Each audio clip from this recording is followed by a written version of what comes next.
신앙생활을 하다 보면 시험과 유혹이 옵니다. 어떻게 해야 됩니까? 이기셔야 합니다. 순종하셔야 됩니다. 그래서 오늘 말씀을 듣고 다니엘의 세 친구들이 순종함으로 승리하였던 것처럼 우리도 이 말씀을 듣고 은혜 받아서 하나님, 나도 순종의 길을 가기 원합니다. 여러분이 환경이 무너져 있는 것이 아니라 주님께서 여러분에게 하시는 말씀 듣고 순종으로 나아가십시오.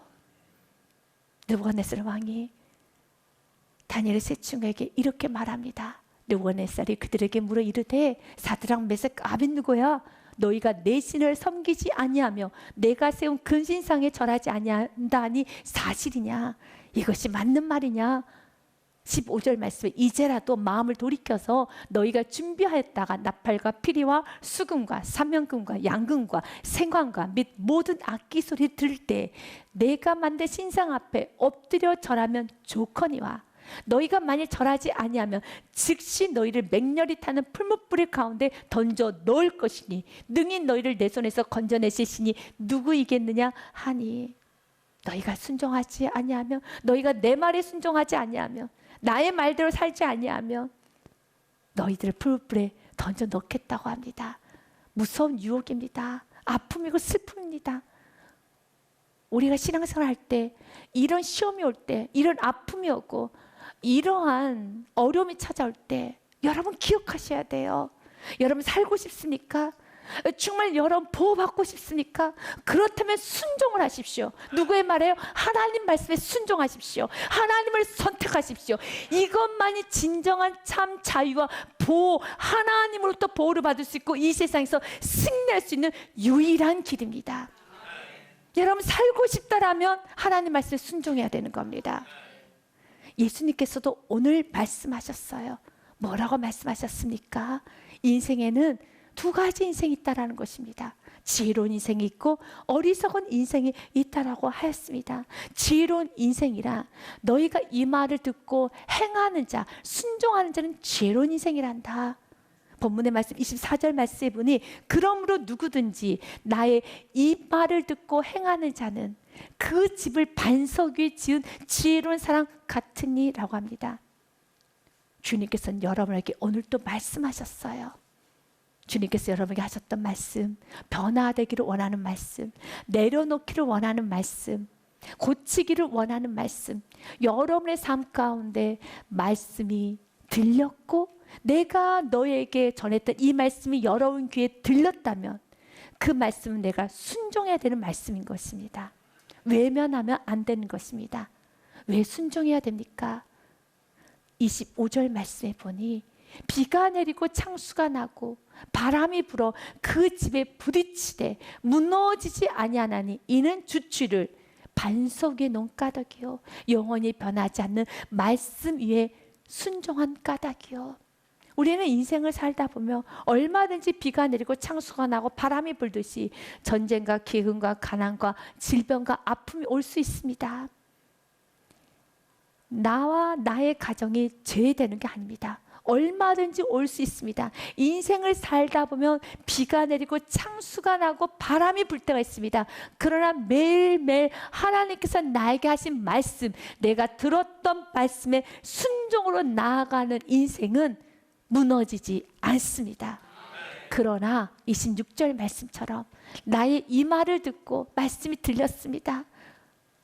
내가 변화되어야 되는 말씀, 내가 깨지고 내려놓고 주님께 순종하라는 말씀들이 있죠. 내가 분명히 들었습니다. 그러나 듣기만 하고 행하지 아니하는 자는 그 집을 모래 위에 지은 어리석은 사람 같으리니 결과가 무엇입니까? 비가 내리고 창수가 나고 바람이 불어 그 집에 부딪힘에 무너져 그 무너짐이 심하니라. 일어날 수가 없어요. 세상을 이길 수가 없어요. 세상의 비바람에 넘어진다는 겁니다. 와르르 무너진다는 겁니다. 우리에게도 시험이 오고 유혹이 오며 이런저런 크고 작은 사건 사고들이 옵니다. 그러나 매일매일 순종으로 나아가며 순종의 벽돌을 쌓아 올린 인생 가정은 무너지지 않아요. 그러나 순종하지 아니한 인생 무너집니다. 그 무너짐이 심합니다. 사드락과 메삭과 아벳느고에게 큰 시험이 왔습니다. 생명을 내놓아야 되는 시험을 왔습니다. 그러나 그들은 하나님이 그들에게 주셨던 말씀에 매일매일 순종의 삶을 살았고, 이렇게 큰 시험이 왔을 때도 그는 강하고 담대하게 16절 말씀처럼 이렇게 고백합니다. 사드락과 메삭과 아벳느고가 왕에게 대답하여 이르되, 느부갓네살이여, 우리가 이 일에 대하여 왕에게 대답할 필요가 없나이다. 나는 순종하겠습니다. 하나님께서 나에게 원하시는 길을 나는 갑니다. 내가 오늘 생명을 잃어버린다 하여도 이 길을 갑니다. 17절 말씀에 보니, 왕이여, 우리가 섬기는 하나님이 계시다면 우리를 맹렬히 타는 풀불 가운데서 능히 건져내시겠고 왕의 손에서도 건져내시리다. 그러나 그렇게 하지 아니하실지라도, 그리 아니하실지라도 왕이여, 우리가 왕의 신들을 섬기지도 아니하고 왕이 세우신 금신상에 절하지도 아니할 걸 아옵소서. 사랑하는 여러분, 우리는 이렇게 살아야 되는 겁니다. 하나님은 어떤 자를 축복하시겠습니까? 불순종하고 하나님을 멀리 떠나고 하나님을 외면하는 자를 축복하실까요? 그렇지 않습니다. 하나님의 축복과 하나님의 저주는 분명히 나눠집니다. 하나님은 순종하는 자를 축복하십니다. 하나님은 이렇게 사드락과 메삭과 아벳느고와 같이 하나님을 선택한 자 하나님 친히 지켜보아 주십니다. 왜 우리가 말씀을 들어야 됩니까? 하나님 말씀에 순종한 자 이런 축복이 있다는 걸 기억하셔야 되는 것입니다. 하나님께서 특별하게 순교를 통해서 하나님이 받으실 영광이 없더라면, 순교를 통해서 구원해야 될 영혼이 없더라면, 하나님을 순종하는 자에게 순교로 하나님은 그에게 나타내시는 것이 아니라 큰 보상을 하여 주십니다. 순종하는 자에게 축복이 있습니다. 순종하는 자를 하나님 축복하시지 누구를 축복하시겠습니까? 하나님 말씀을 잘 따르고 하나님 말씀에 즐겁게 순종하고 하나님 말씀만 여러분 잘 따라가는 자, 그 자를 축복하지 누구를 축복하시겠습니까? 신명기 28장 말씀에도 축복과 저주에 관한 말씀이 분명히 기록되어 있습니다. 성경은 순종과 불순종에 대한 결과에 대해서 예매하게 기록해 놓지 않았습니다. 순종하면 이런 복이 임하게 된단다. 그러나 불순종하면 이렇게 어렵게 될 것이다 라고 분명하게 제시해 놓았습니다. 28장 2절서부터 14절까지는 순종했다는 축복의 말씀이 기록되어 있어요. 제가 6절까지 읽을 것입니다. 내가 내 하나님 여호와의 말씀을 순종하면 이 모든 복이 내게 임하며 내게 이르리니 성읍에서도 복을 받고 들에서도 복을 받을 것이며 내 몸의 자녀와 내 토지의 소산과 내 짐승의 새끼와 소와 양의 새끼가 복을 받을 것이며 내 광주리와 떡반죽 그릇이 복을 받을 것이며 내가 들어와도 복을 받고 나가도 복을 받을 것이니라. 믿으십니까? 순종하면 복을 받습니다. 그러나 15절서부터 68절까지는 불순종하면 이러한 저주가 임할 것이다 라고 기록되어 있습니다. 순종에 관한 축복의 말씀보다 3배 반 이상 저주의 말씀이 기록이 되어 있습니다. 왜 이렇게 더 많이 기록해 놨을까요? 불순종하지 말라는 것입니다. 순종하고 살라는 것입니다. 순종만이 하나님으로부터 보호를 받고 하나님의 축복을 받는 유일한 길입니다. 내가 만일 내 하나님 여호와의 말씀을 순종하지 아니하여 내가 오늘 내게 명령하는 그 모든 명령과 규례를 지켜 행하지 아니하면 이 모든 저주가 내게 임하며 내게 이를 것이니 내가 성읍에서도 저주를 받으며 들에서도 저주를 받을 것이요 또 내 광주랴 떡반죽 그릇이 저주를 받을 것이요 내 몸의 소생과 내 토지의 소산과 내 소와 양의 새끼가 저주를 받을 것이며 내가 들어와도 저주를 받고 나가도 저주를 받으리라 라고 주님은 불순종에 따른 결과를 말씀하셨어요. 주님은 우리가 순종하기 원합니다.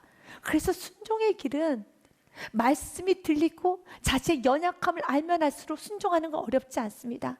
순종의 길은 어려운 길이 아닙니다. 순종의 길은 죽으러 가는 길이 아니라 순종의 길은 축복의 길입니다. 순종은 하늘의 복과 땅의 모든 복을 받을 수 있는 그 길을 가는 것입니다. 그래서 순종의 복을 알면 즐겁게 가죠. 기쁘게 가죠.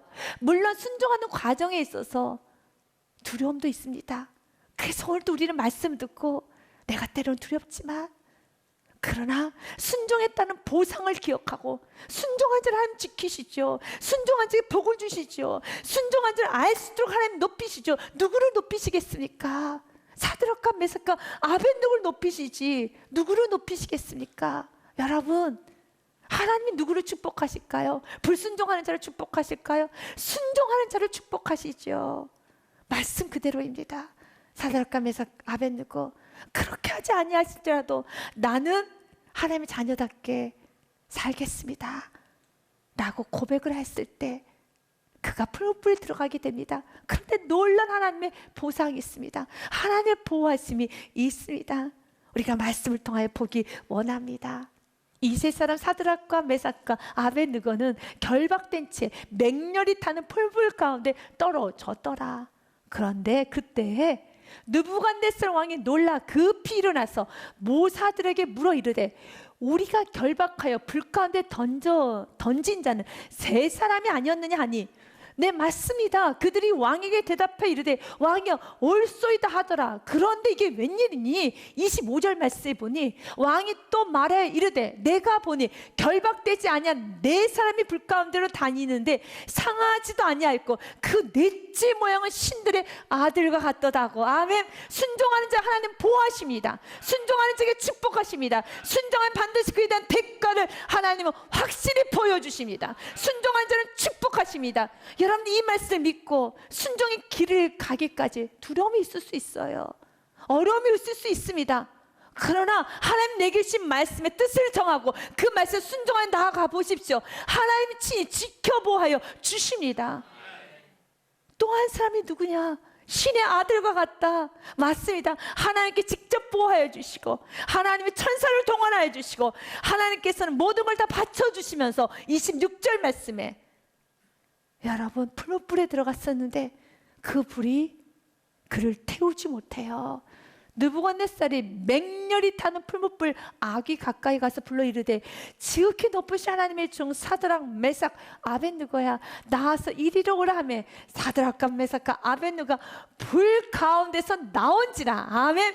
그런데 27절 말씀에 보니 총독과 지사와 행정관과 왕의 모사들이 모여 이 사람들을 본즉 불이 능히 그들의 몸을 해하지 못하였고 머리털도 그을리지 아니하였고 겉옷빛도 변하지 아니하였고 불탄 냄새도 없었더라. 아멘. 불이 능히 그들의 몸을 해하지 못하였고 하나님 보하신데 어떤 불이 그를 해할 수 있겠습니까? 28절 말씀에 보니 하나님은 크게 그를 높여서 하나님의 영광이 드러나게 하여 주십니다. 느부갓네살이 말하 이르되 사드락과 메삭과 아벳느고의 하나님을 찬송할지로다. 그가 그의 천사를 보내사 자기를 의뢰하고 그들의 몸을 바쳐 왕의 명령을 거역하고 그 하나님 밖에는 다른 신을 섬기지 아니하며 그에게 절하지 아니한 종들을 구원하셨도다. 아멘. 믿으십니까? 하나님을 나를 통해서 찬양케 합니다. 하나님은 다른 어떤 신도 섬기지 아니하고 오직 하나님께만 섬기며 하나님 말씀에 순종하는 자 하나님이 친히 지켜보하여 주십니다. 예수님도 오늘 말씀하셨어요. 세상에는 많은 어려움도 있을 것이란다. 세상에 풍파가 있고 비바람이 있을 것이란다. 그러므로 누구든지 나의 이 말을 듣고 오늘도 말씀을 듣고 하나님 나에게 주시는 말씀 내가 고치기 원하고 변화되기 원하며 내려놓기 원하며 순종하기 원하는 그 말씀을 듣고 나에게 하시는 말씀을 듣고 행하는 자 순종하는 자는 그 집을 반석 위에 지은 사람 같으리니 어떤 어려움이 와도 25절 말씀처럼요 비가 내리고 창수가 나고 바람이 불어 그 집에 부딪혀서 무너질 수밖에 없는 인생 무너질 수밖에 없는 환경 무너질 수밖에 없는 가정이랄지라도 절대 무너지지 않습니다. 하나님 보호하여 주십니다. 오히려 하나님께서는 이렇게 하나님께서 붙드시는 가정이 이러한 축복을 받았음을 이러한 보상을 받았음을 하나님은 높여서 하나님은 그를 통해서 하나님의 영광이 만천하에 드러나도록 하나님은 높여주십니다. 무너지지 않습니다. 그러나 26절 말씀처럼 나의 이 말을 듣고 여러분에게도 하시는 말씀들이 있죠. 하나님 여러분에게 무엇을 요구하십니까? 어떤 부분에 순종하기 원하십니까? 그 부분을 들었어요. 마음에 찔렸어요. 그러나 미루고 있다면, 그 말씀 순종하지 아니한다면 어리석은 사람이라는 것입니다. 곧 무너지게 될 것이고, 그 무너짐은 27절 말씀에 보니 심하게 무너지게 된다 합니다. 이 말씀을 듣고 우리는 귀가 울려야 되고 가슴이 울려야 됩니다. 지금 여러분의 삶에 내가 순종하는가 순종하지 않는가를 분별하는 것도 참 귀하지만, 우리는 순종하고 싶어도 때로는 순종해야 되는 걸 알면서도 때로는 순종하지 못하고 멈칫멈칫할 때가 많아요. 즉각 순종하지 못할 때가 많아요. 그래서 오늘 말씀을 듣고 귀가 울리고 가슴이 울려서 순종해야 되겠구나 결단하시라는 겁니다. 그리고 불순종한 부분이 있다면 빠르게 회개하고 돌이키셔야 되겠습니다. 순종이 얼마나 귀한지 예수님께서도 이렇게 말씀하셨어요. 나도 순종을 고난을 통해 배웠다라는 말씀하셨습니다. 그가 아들이면서도 받으신 고난으로 순종함을 배워서 온전하게 되셨은즉 자기에게 순종하는 모든 자에게 영원한 구원의 근원이 되셨다 하셨습니다. 예수님도 고난을 통해서 순종을 배우셨다 하셨어요. 왜 여러분에게 고난이 찾아오고 여러분이 낮춰지고 어떤 여러분이 벼랑 끝에 몰리는 것 같은 그러한 어려운 환경이 있는 줄 아십니까? 순종을 배우라는 것입니다. 그런데 지혜롭지 못한 어리석은 사람은 이렇게 고난을 받고 내가 벼랑 끝에 몰려 있으면서도 말하기를, 내가 예수님 믿었는데 이렇게 신앙생활 하면서도 왜 어려울 수 있어? 라고 원망을 하면 안 되는 것입니다. 원망할 것이 아니라 나의 삶에 불순종이 있지 않았는가를 돌아보면서 주님은 순종을 배우라고, 이 고난을 통해서 순종을 배워서 온전하게 되라고 주님은 순종 훈련하라는 것입니다. 여러분, 순종을 하게 되면 예수님께서도 말씀하셨어요. 내가 순종함으로 온전하게 되셨고 자기에게 순종하는 모든 자에게 영원한 구원의 근원이 되셔서 예수님의 십자가 위에서 죽으시는 그 순종을 통해서 온 인류가 구원을 받았던 것처럼 동일하게 나 한 사람이 순종하기 시작하면 가정 안에 가는 곳마다 치료의 근원, 시작점이 됩니다. 회복이 시작됩니다. 모든 것은 다 풀려지게 됩니다. 어떤 가정에 흐르는 저주, 사단의 올무, 어떤 끊어지지 않는 영적 침체, 여러분 인생 가운데 얽히고 설킨 모든 올무는 내가 순종함으로 모든 올무는 끊어지게 되는 겁니다. 그러나 불순종을 하게 되면 모든 것은 다 엉켜요. 로마서 5장 말씀 19절 말씀에 보면 아담 한 사람의 불순종을 인하여서 온 인류가 엉켰습니다. 죄인이 되어버렸습니다. 그러나 한 사람이신 이 땅에 오셨던 예수 그리스도의 순종을 통해서 많은 사람이 의인이 되었습니다. 내가 순종함으로 가정의 치료 회복의 시작이 되는 겁니다. 내가 순종함으로 우리의 교회와 우리 사회가 치료가 되고 회복이 시작되는 겁니다. 순종은 나 한 사람의 순종으로부터 시작이 되는 것입니다. 우리 같이 한번 19절의 말씀 읽겠습니다. 한 사람이 순종하지 아니함으로 많은 사람이 죄인 된 것 같이 한 사람이 순종하심으로 많은 사람이 의인이 되리라. 아멘. 사랑하는 여러분, 모든 사단의 올무를 끊어내기 원합니까? 여러분, 치료가 되기 시작하기 원합니까? 회복되기 원하십니까? 순종부터 하면 모든 것은 다 회복됩니다. 주님께서 일하기 시작합니다. 반드시 순종하는 자에게 하나님은 축복을 주십니다. 여러분, 여러분에게도 하나님의 말씀이 들렸죠. 그런데 이런저런 이유를 가지고 지금 순종의 자리로 가지 않고 여전히 어긋어긋하면서 여러분 버티고 있습니까? 그런데 오늘 또 말씀을 통해서 주님께서 여러분에게 말씀하셨습니까? 그러면 뉘우치고 돌이키면 되는 겁니다. 둘째 아들이 너무 놀란 은혜는, 그는 30절 말씀에 보니 둘째 아들이 에게 가서 또 그와 같이 말하니 대답해 이르되 실소이다 했다가 그 후에 뉘우치고 갔다라고 되어 있습니다. 마음에 찔린 겁니다. 가다 보니 안 되겠다. 마음이 너무 불편한 겁니다. 아버지 말에 불순종한 게 너무 불편해서 다시 돌아가서 포도원에 간 것입니다. 우리에게도 이런 불편함이 있습니다.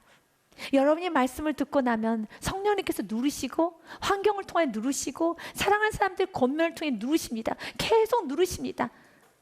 주님께서 돌아오라는 사인입니다. 순종하라는 사인입니다. 그때 둘째 아들처럼 뉘우치고 돌아가면 되는 것입니다. 다시 순종의 자리로 가면 되는 것입니다. 그런데 그때 사단은 끝까지 순종의 자리에 가지 못하도록 버티게 하고 불순종의 자리에 가도록, 어긋어긋 그 자리로 가도록 합니다.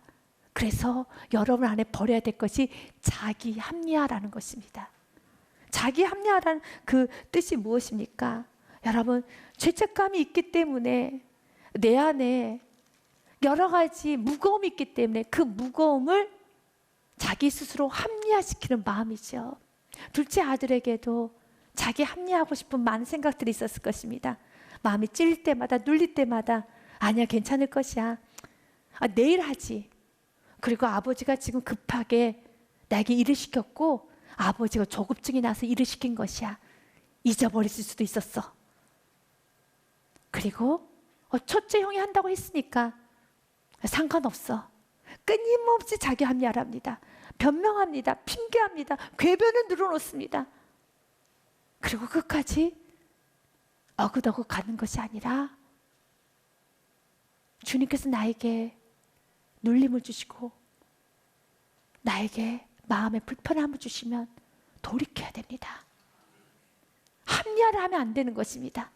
이런저런 이유로 합리화를 하는 것이 아니라, 예수님은 오늘 우리에게 하시는 말씀이 무엇입니까? 너희가 이 말을 듣고 이미 들어버렸습니다. 내가 어떻게 살아야 되고, 어떤 부분에 순종을 해야 되고, 어떻게 남은 인생을 살아야 되며, 내가 어떻게 살고 무엇을 내려놔야 될지 들어버렸습니다. 들었다면 이 부분은 내가 변명, 핑계, 타협, 궤변을 늘어놓는 것이 아니라 순종해야 될 은혜입니다. 순종하십시오.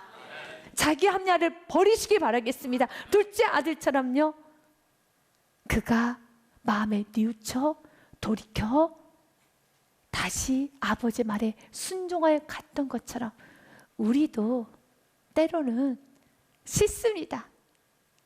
이제 못하겠습니다 하여도 주께서 꾹꾹 누르시면, 마음에 불편함을 주시면 사랑의 사인, 돌아오라는 사인이라 아시고 뉘우치고 주님께로 다시 돌아가시기 바랍니다. 순종의 자리로 가시길 바라겠습니다. 이제는 우리는 실소이다 하고 뉘우치고 돌아가는 인생이 아니라 첫째 아들처럼 네 가겠습니다라고 아주 멋지고 근사하게 시원하게 순종하고, 그리고 둘째 아들처럼 순종의 자리로만 갑시다. 시편 40편 말씀에 보니 너무 귀한 말씀이 기록되어 있습니다. 그때 내가 말하기를 내가 왔나이다. 나를 가리켜 기록한 것이 두루마리 책에 있나이다. 8절 같이 읽습니다. 나의 하나님이여, 내가 주의 뜻 행하기를 즐기오니 주의 법이 나의 심중에 있나이다. 아멘. 주의 뜻 행하기를, 순종하기를 이제는 즐기겠습니다. 이제 즐기겠습니다. 내 마음에 이미 말씀이 심어졌습니다. 그 말씀은 빛입니다. 그 말씀은 생명입니다. 그 말씀 진리고 내 인생의 기준이 될 것입니다. 이제는 그 기준되는 말씀에 내가 순종하기를 즐기겠습니다. 이 땅에서 한번 순종해 보기를 결단하고 즐기겠습니다.